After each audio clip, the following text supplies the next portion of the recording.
I'm saying? It's where I love you, Jace. We're doing things a little bit different today. This is episode 7, but we're trying something out real quick. Today's episode is going to be Facts or Feelings. We're talking about the KD Mind the Game Part 1 and Part 2 episodes. Because I feel like it was some things in there that was, some gems in there that they definitely dropped. I definitely would love to see those two, together again, talking ball. You know what I'm saying? Two of the best players that ever played this game. Two of the best players that's still playing right now. You know what I'm saying? Two of the greatest scorers, to be honest with you. And Steve Nash is there too. You know what I'm saying? Not to do Steve Nash like that, but Mr. 50, 40, 90. Come on Oh now. God, that's an elite club to get into. But yeah, Oh, yeah. man. You know what I'm saying? Like I said, it's Pro Conversations episode 7. It's your boy, I love you, Jace. And it's your boy Moo. Let's get straight into it.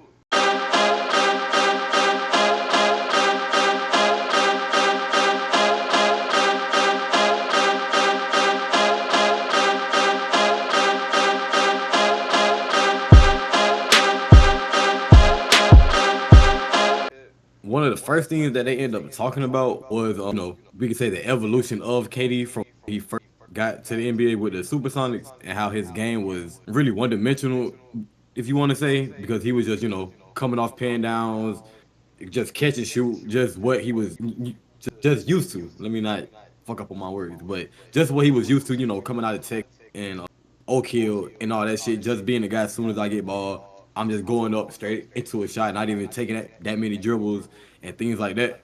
So how did you feel about, the way that they were talking about that, Chase? So yeah, it really shows that LeBron IQ aspect. Like he really be paying attention to like everything, literally everything, and will literally memorize it as well. Like that shit is insane. Like he was to he probably did his research too, but like that's how much he studied KD. Like he really fucked with KD. I really wish they would have played on a team together. Like of course All Star, they played Olympics together, but them on a full season, them as teammates would have been insane.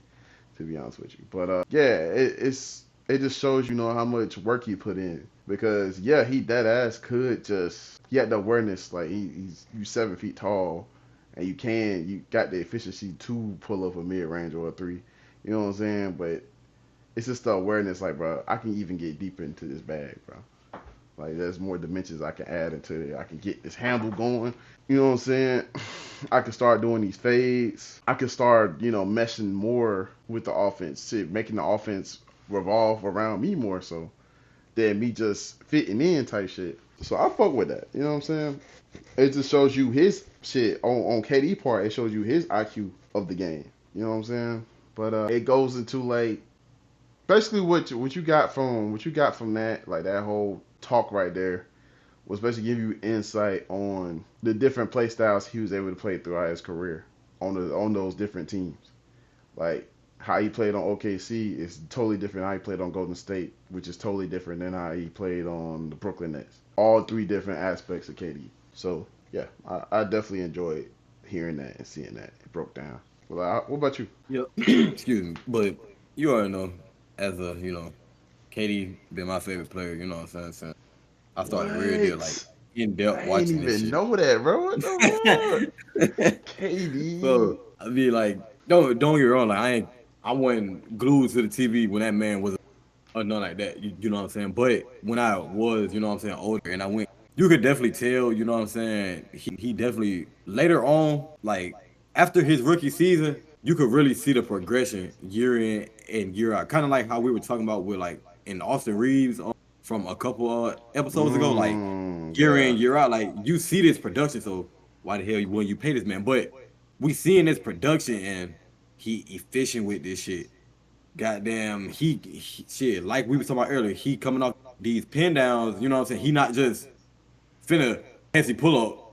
Now he actually looking for that backdoor man and he might go ahead and hit that pass. So he's capable of hitting that pass soon, you know what I'm saying? Mm-hmm. Especially, you know what I'm saying, when he going to Golden State. Like we already know, like that just I feel like just broadened his game out way more. You know what I'm saying? Because he's around, not taking away from what the Thunder had, but in Golden State, you have elite shooters. You know what I'm saying? You got Curry and you got, you know what I'm saying, like one of the craziest shooting That backcourts had ever. Thabo Sefolosha, but Mr. I don't want to make threes until I'm like 30 and I'm in the TBT tournament, but you know what I'm saying? I digress, bro. Goddamn, but yeah, just Gary, y'all, you definitely seen just him get comfortable. So with them talking about that, like you said, it's a note to because even when they first started talking about it, it was really they had started off with they were talking about KD's shooting numbers. Like the more and more you get close, like if I'm not mistaken, like last year he shot 71% from like 16 to like 3 feet or some shit like that. And they were just like that shit crazy. And then that's how this conversation had ended up, you know what I'm saying, popping up. But yeah, to make this short, I enjoyed that talk, even though, you know what I'm saying, I was able to actually, you know what I'm saying, see it in real time. You know what I'm saying? See him get better with his game all around. Not even just to talk about just the scoring part, him coming off screens and just pulling up. Like his game, just all, the help defense to the on ball defense, the playmaking, you know what I'm saying, and playing off ball. And another thing that Steve Nash said is what's different from him now in his rookie season is like his rookie season and like probably I say the first year after the rookie season, now he's able to like play in any type offense. That rookie in first season after rookie, he wouldn't be able to do that. And I understand that 100%. I ain't gonna lie to you. But don't want to spend too much time on that topic because they had to add the shit that they ended up talking about. The one of the next things was the whole OKC, you know what I'm saying, mishap. And it's crazy that, you know what I'm saying, that they brought that up because this was recorded. I think when they recorded this, the Thunder and the Pacers were playing like game one, if I'm mistaken. Or they were going into game two, I think. But so they started talking about that, and even the episode when what was it? Last episode when we talked about the trying to think. yeah, I'm pretty sure it was last episode. Okay, so yeah, so when we were talking about that, you brought up the whole why in the hell, you know what I'm saying, would we not pay, you know what I'm saying, check, and that's basically what they were talking about in that situation with, of course, the James Harden shit, and basically what KD was saying was Sam was young.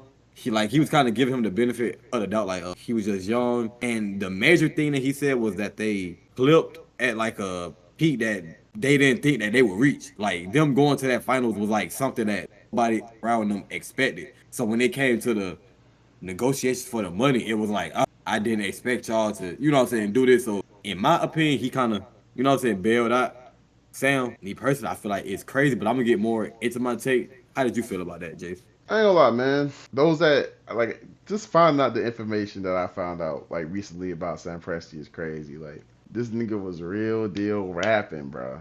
Like producing, making his own beats and shit. Nigga sounded like Tribe without being on a quest. Like nigga was, I don't know what the fuck he had going on, but I fought with it. He got that show you like he got a soul in there, and you kind of tell that though, like how he been moving and shit. He ain't just no mindless motherfucker. So like his whole come up with the Spurs and shit. It's similar to like Erik Spoelstra to a degree, but he just instead of being a coach, he went to GM. So the thing that's like kind of hard to understand with that, like I get it, like on KD saying, you know, he was young and shit, but you literally was like an integral part into the Spurs getting a big three themselves. Like you were one of the main reasons they wound up drafting Tony Parker, and this man played 18 seasons and got what 4 championships. You was there for 3 of them. I don't understand how you went through that phase, that point of your life under Greg Popovich, all of that tutelage, and then get your own team and get your own like big three, and then start worrying about the taxes, bro. We gonna have to pay the tax. Who gives a fuck about these taxes? You're gonna get that money back when you win these chips. The parades, all this crazy, the fucking contracts, the you know what I'm saying, the marketing that you're gonna get from all that, you gonna get that money back, bro. And they literally was right there. To be honest with you, we probably wouldn't have seen Golden State grow to what they grew into had he kept that team together. I agree. Like, there's so many what else in that. So many what ifs. And nigga, what part I left that, bro? You were saying Golden State. they wouldn't have been, Yeah. I mean, like, I feel like that about the Clippers, too. But that's another conversation. Like, that'd probably be like a who take Jace thing. I'll want to get into the other Clippers before Kawhi, I know. But anyway, I understand that, man. That shit was real. really weird to be. It is what it is. He learned from his mistakes, and he has another victory. And like I said, when we talked about them getting their contracts, it really was part of it was how they played and their attention to detail and everything. Cool. But another major part was that he already fucked up once. He was not about to fuck up twice. Like, I would love to have seen what that version of KD would have turned into. Still having Harden right next to him. Yeah.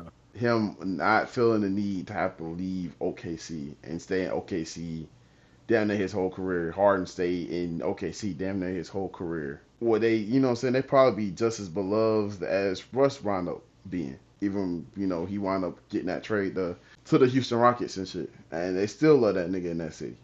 As they should. You know what I'm saying? But that's pretty much what I got on that one. Yeah.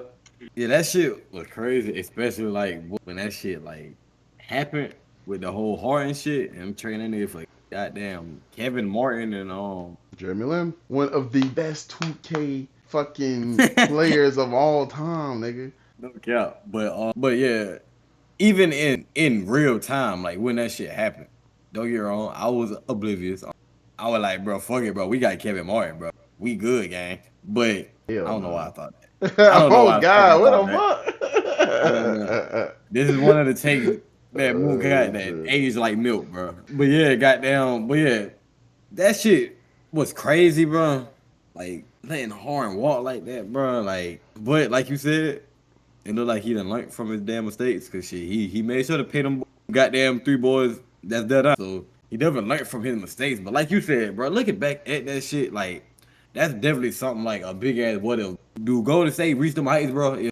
If them niggas got to play KD, Harden, and Westbrook every goddamn playoffs, do they really get to them heights? You know what I'm saying? But man, I don't even want to spend too much time on it because this shit gonna piss me off for real. I ain't gonna care. And then they gonna turn into a more goddamn rant. But no, for real, being honest, I'm glad that he learned from his mistakes because truthfully, I don't know why the fuck he did it the first time. He definitely should have paid Harden. You did what I'm saying? And cause the shit that's going on now, bro, we could have been Golden State, bro. I ain't gonna cap. We could have been the Golden State game, but yeah, let's not spend too much time on that damn topic. The next one though, it being about the whole Katie brought up something about 6'2" guards and how just in general, like they kind of like phasing out. How did you feel about that, Jay? I mean, I understand it. I mean, you wonder why some people wonder why. Isaiah Thomas can't stay in the league more than, 10 games a season now, it seems to be.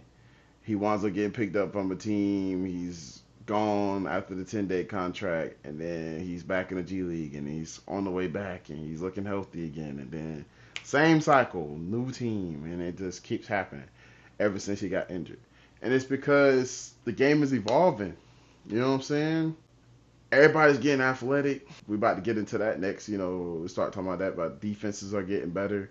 Offenses are getting better. People are getting more creative. There's a lot more shooting. And it's getting harder to just hide one person, like, especially at that size. Like, if you're of size, you do have, like, more of a chance of getting hit because you probably could play help defense on the other end. You probably can help and get a block or help in the paint or something.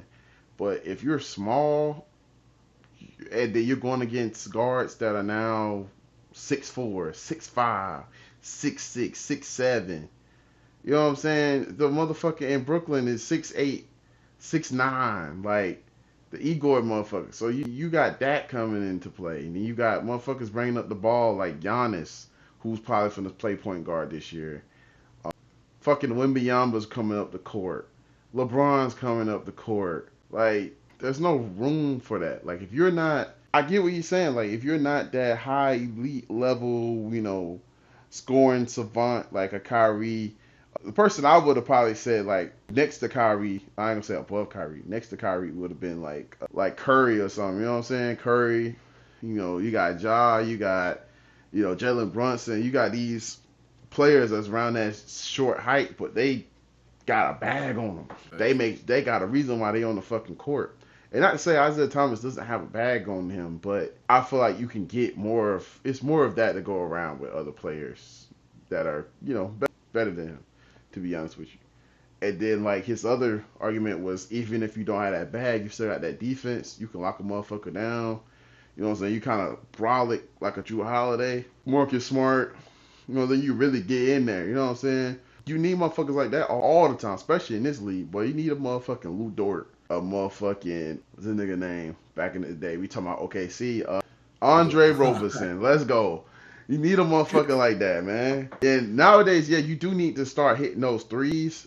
But even if you can't hit those threes, you still gonna get the spot on the court you playing elite defense. So I don't feel like he was tripping. I just feel like he could have expanded more so on that opinion because it's definitely other examples out there. But yeah, we're definitely getting away from the short guard, to be honest with you. If your ass ain't motherfucking Chris Paul, Tyus Jones, them elite passing, I don't give a fuck if I score ass niggas, yeah, you probably not get on the court game. Yeah, these days, like, I ain't even trying to crush nobody's dreams, bro. Well, if your ass that short and you ain't got no motherfucking Duffy and you ain't playing elite defense or you ain't being an elite playmaker, you're not gonna be on the fucking court. If you just alright, not gonna be on the fucking court, bro. It's like less and less and less room for like Alfred Paytons and shit. Like, gotta fucking go, bro. But how did you feel about this shit? Yeah, I most definitely felt the same, to be honest, because, yeah, like, random niggas definitely phasing that, bro. Like, we got niggas like Angelo Ball, bro, Luka, as, like, these are very true points in our NBA. Like, these niggas is the ones initiating the offense, bringing the ball up court. Like, I'm sorry, Isaiah Thomas. He just gonna bulldoze your little ass. I mean, you probably won't be guarding him type shit. Who the fuck you gonna switch on, though, gang? Derrick Jones Jr. gonna jump over your ass and catch it. Now what? But he was just sitting corner. That's your fault, gang. You fucking, you not like, when it comes to that, like, I definitely get it. Like, if you are, like you said, if you are one of those guys, like the guys that we just named are all like top guys in whatever they do. Tyus Jones, he one of the best playmakers in the league. Chris Paul, one of the best playmakers in the league. Kyle Lowry, little fat ass. There's Garland. You're going to stay in the league if you have something elite that even if you're a role player, we can take this to shooting in a Luke Kennard. As long as you're elite in that category, you good, gang. You know what I'm saying? But when we added 6'2" to that, boy, it ain't no, you can be, no, nigga. You have to be elite at what you do. All these 6'2" guys right now, like you named, John Morant, Jalen Brunson, Kai, Curry, they busting your ass. Ain't in like that. And there's nothing you can do about it. I don't give a fuck if you're 6, 7, 8, 9, 10, 11. It don't matter. I'm getting a bucket, gang. You know what I'm saying? Yeah. I can't argue with that if you give me a bucket. Okay, you can go guard Derrick Jones and he can get. We not gonna trip on that. You gave us 35 game. Ooh, I'm not okay. I'm cool with that. You know what I'm saying? But it becomes a problem when, yeah, bro. I dropped 30 like last month. Last time I dropped about 25 shit. When you get to doing that, bro, you're not gonna stay in the goddamn league. Unfortunately. And then you 6'2", bro. It's easy to replace your ass. As long as we get a little dude that's about 6'4", they got some lift on him. You know what I'm saying? They can play by Isaiah Thomas. We not tripping, gang. You know what I'm saying? Unfortunately, I like your game. This not no diss. We not dissing. Nothing like that game. You know what I'm saying? I hate that you got to be this example, but I feel like you the representative for like the small.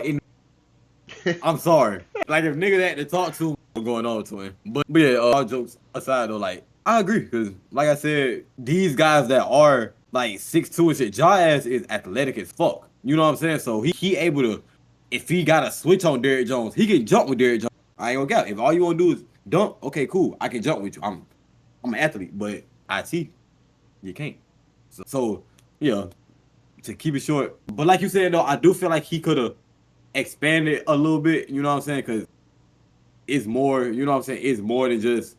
I feel like them two categories. Like Kyle Lowry is one of those guys. I feel like he like the goddamn glue for a team right now, and he's still in the damn league. You know what I'm saying? Going strong. You know what I'm saying? So like, I feel like it's other examples of, you know what I'm saying? Like you ain't just an elite scorer or an elite defender like Davion Mitchell or anything like that. Like you can Dicey Daniels. Like you can be a, you know what I'm saying? It's a lot more shit that you can be at. It can be cool, but they're going to the next topic. But stay on the topic of defense. They had said something during the video about, or asking, does our defense, like, has it gotten, like, better over the years, or has it, like, regressed? And how do you feel about that, Jason? That shit definitely got better.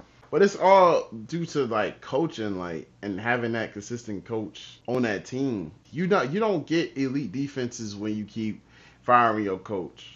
Especially they get coach of the year, they gone, and you know what I'm saying. Their team ain't up to par because you really trying to get the first round draft pick and shit like that. If that's going on, no, you're not going to get that elite defense. But if you're doing something like allowing Frank Vogel to set up in Indiana for years, allowing Frank Vogel to set up in the Lakers and then get him the personnel, allowing Erik Spoelstra to keep that job in Miami for all those years, whether it's ups or downs, you're seeing them through.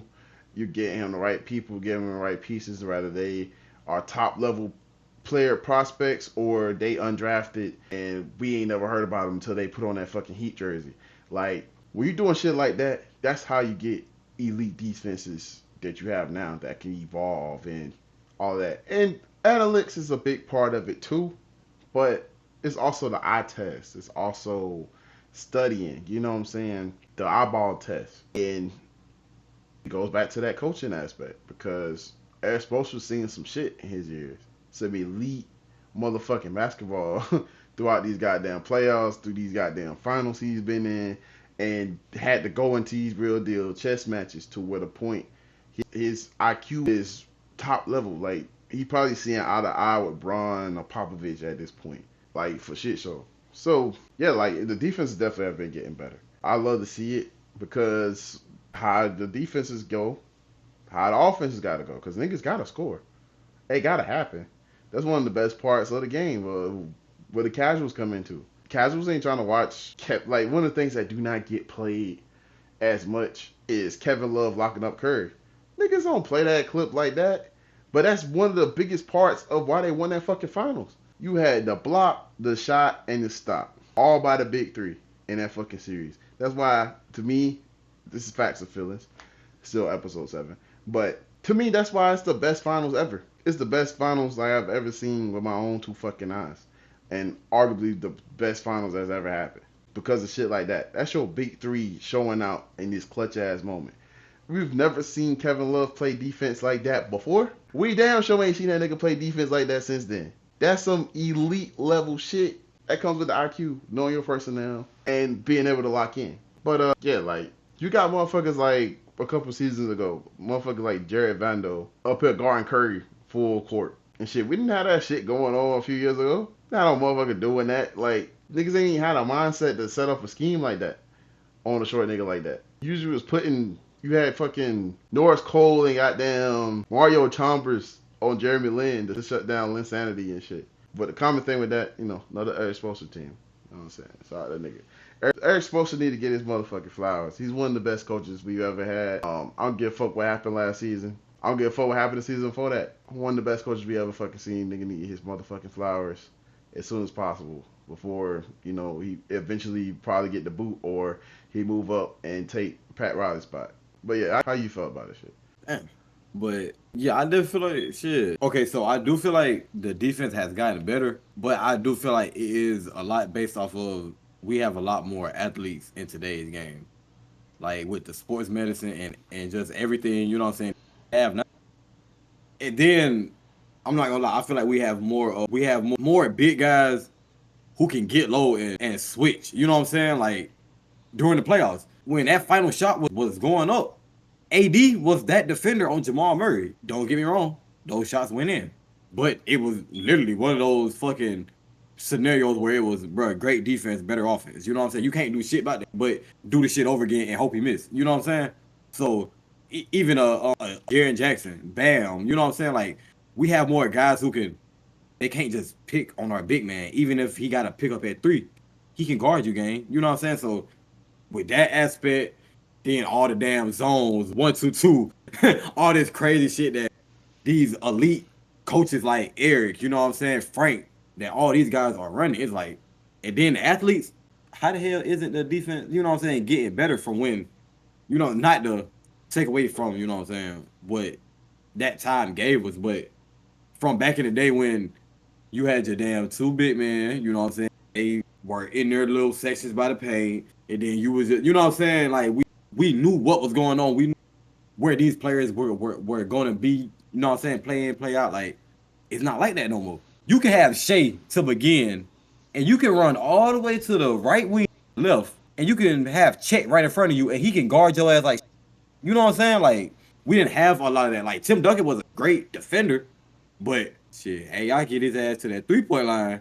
You know what I'm saying? Hey, y'all gonna do Barbecue chicken alert. you know what I'm saying? Not saying it like when damn Chet guarding Kai, he not getting his ass broke down. I'm not saying that at all. But in that matchup, I do raise my eyebrows because hey, Chet has the ability to, you know what I'm saying, stop him. You know what I'm saying? But yeah, I just think when we add in, you know, damn medicine and everything that we have in today's game and athletes shit, the only way we could go with the defense was like for real. So now I don't think like defense like too much really get no better than this. You know, I ain't gonna cap. Like I feel like just being 100, like I feel like it's just perfect. Like the fucking league is filled with 3-and-D guys, you know what I'm saying? Guys who dead ass play their role. Like teams have their superstars who can do the super shit and you know what I'm saying? Do the damn.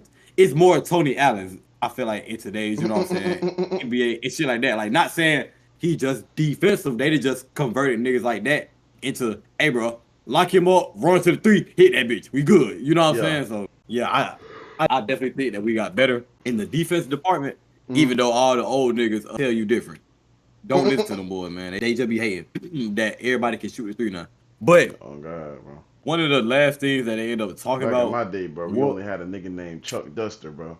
He would be 3-point shooter on the team. He'd only shoot 2 times, bro. Like, we can only shoot 1 3-pointer per person. Like, bro, we don't give a fuck, gang.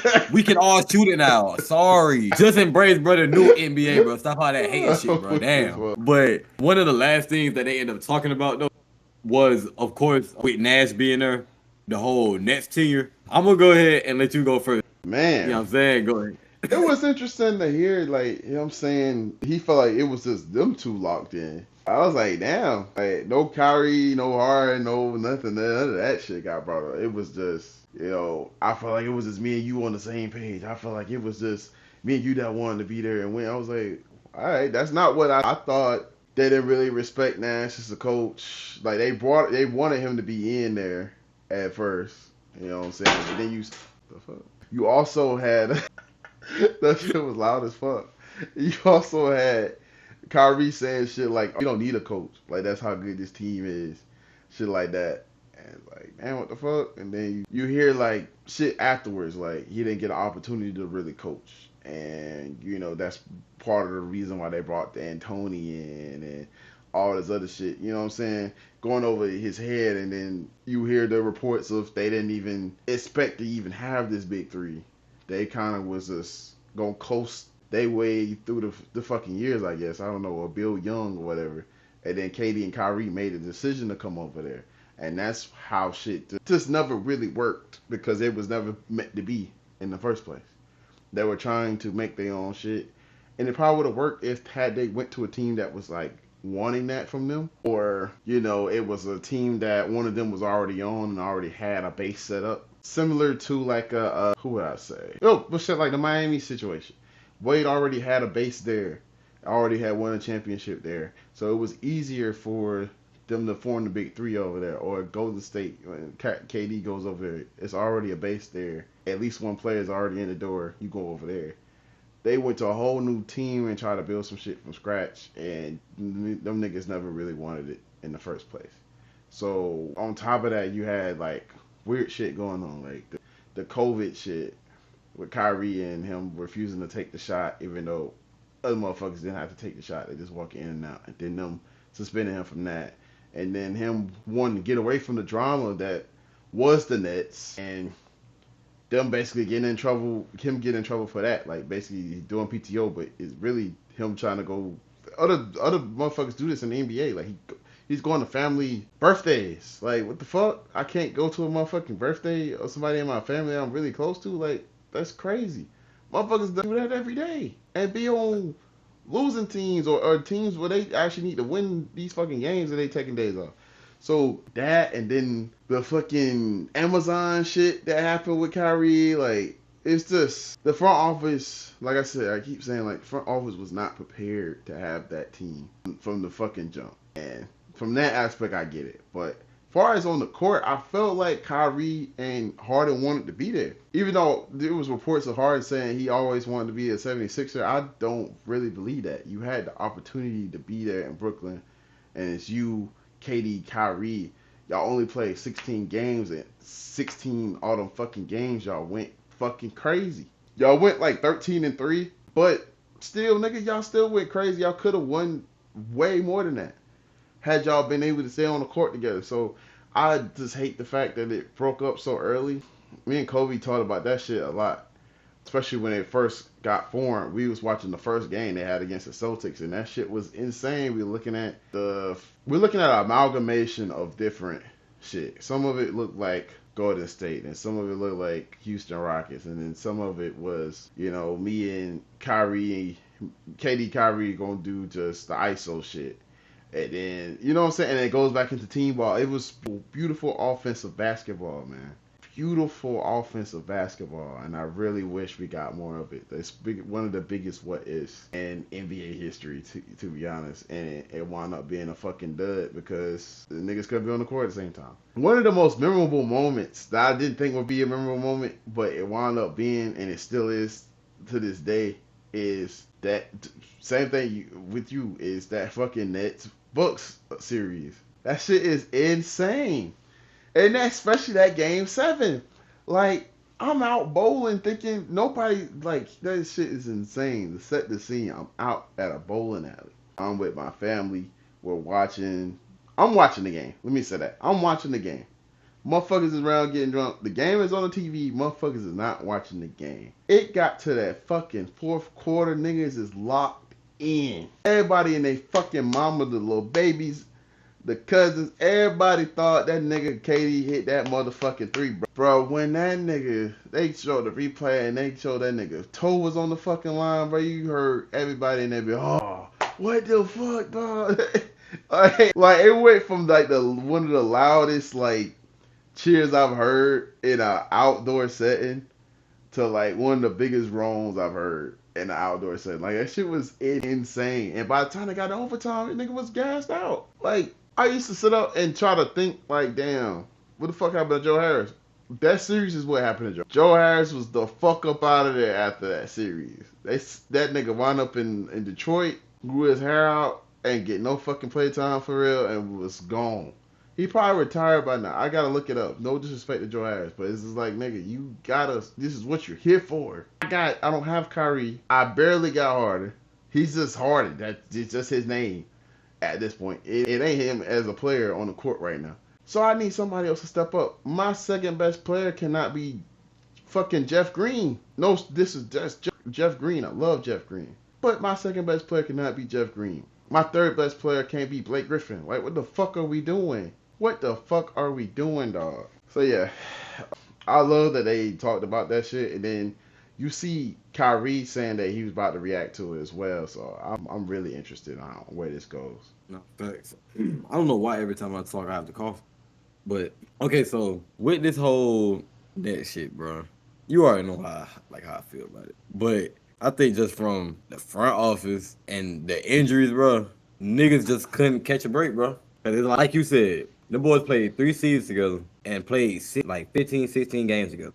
How the fuck do that work, bro? That's not even a quarter of one goddamn, you know what I'm saying, season. Now, he felt like him and Nash were the only locked in. Like, I get it to a certain degree, but it's like, niggas was just getting injured, bro. And it ain't shit you could do about injuries. Like, you know what I'm saying? Like just like, oh, can he say that? Hell no. But injuries happen. I ain't gonna count shit. They happen. You know what I'm saying? And there's, bro, like, but other than the injuries, like with the whole like Kyrie situation, like, I get it. Even when you know what I'm saying, like when the Kyrie shit happened and Harden got up out of there, like, I get it. You know what I'm saying? Like, when that shit happened in real time, like, I remember being in the party, like, yeah, bro, okay, I get it, bro. Like, I get why Harden left, bro. Like, nigga trying to win, bro. Like, and all that bullshit going on, fuck it, bro. I'm not finna waste no. I get it, gang. You know what I'm saying? Especially, like, they could have been talking behind the scenes, but like, just about this shit. Like, bro, we done only played 15 games, gang. Like, this shit not finna work. I ain't gonna count. Yeah. Like, you know what I'm saying? But just with that whole shit, and then having to deal with fucking injuries, bro.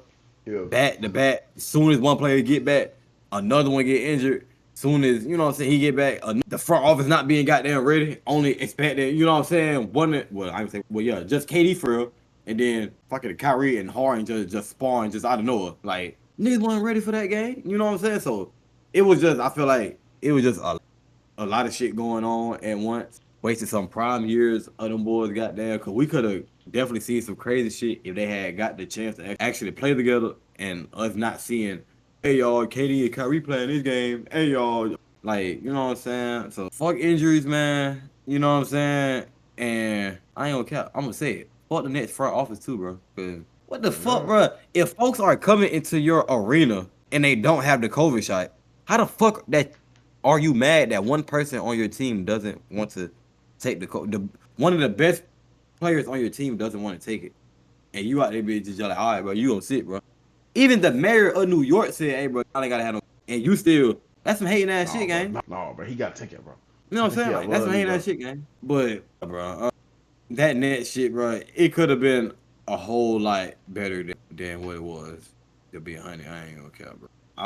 We ain't waste them boys' years like that. Nah, that But I ain't gonna do no line, bro. I don't know how to end it bit, but I'm gonna end it bit though. Yeah, man. You know, so this is some new shit that we gonna be doing. We definitely gonna have some more of it. It's gonna be like a new addition to the PROCONversations podcast. You know what I'm saying? Like I said, it's facts or feelings. So that's gonna be coming. We basically will be giving our opinion on certain things, doing live reactions and such to other media. It's not gonna really be news based like our podcast is. Hoop Take Jace pilot just dropped. Well, it's about to drop. It ain't out yet. I already did the recording and shit. It's gonna be out real soon. Moot Nose Ball coming soon. We're gonna be dropping the other 2 episodes in a little bit. So yeah, you know what I'm saying? We locked and loaded. We ready to go.